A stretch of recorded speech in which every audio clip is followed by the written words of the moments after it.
Supreme கோர்ட்டை இன்னும் சொல்ல போனா, பச்சையா சொல்ல போனா, ஓப்பனா சொல்ல போனா, ஜனாதிபதி முர்மு அவர்களை பயன்படுத்தி உச்ச நீதிமன்றத்தை ஒன்றிய பாஜக அரசு மிரட்டி பார்க்கிறது.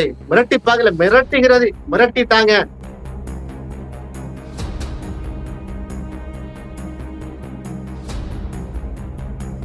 ஓகே, இது கேள்வி கேட்பதாக மட்டும் எடுத்துக்கொள்வதா அல்லது உச்சநீதிமன்றத்தையே நீங்க சொல்ற பாயிண்ட் ஆஃப் வியூ ஒன்றிய அரசு மிரட்டுகிறதா அப்படிங்கிற கேள்வி இயல்பா இருக்கிறது. அதை தாண்டி இன்னைக்கு தமிழக முதல்வர் சிஎம் அவர்கள் என்ன சொல்லியிருக்காருன்னா,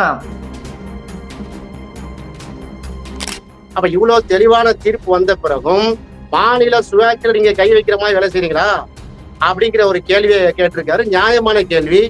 தமிழ்நாடு தான் வழிகாட்டுது. திராவிடம் என்ன கேட்கிறாங்களே, திராவிடம் வந்தா வழிகாட்டுது. பாத்தீங்களா இல்லையா? எவ்வளவு பெரிய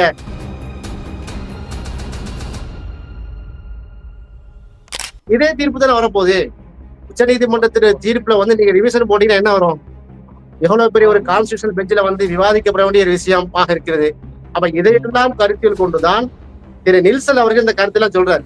இந்த கேள்விகள் அத்தனையும் உச்ச நீதிமன்றத்தால் தமிழக அரசு தமிழக ஆளுநர் மீது தொடர்ந்த வழக்கில் ஏற்கனவே உச்ச நீதிமன்றம் தெல்ல தெளிவாக விடையளித்து விட்டது.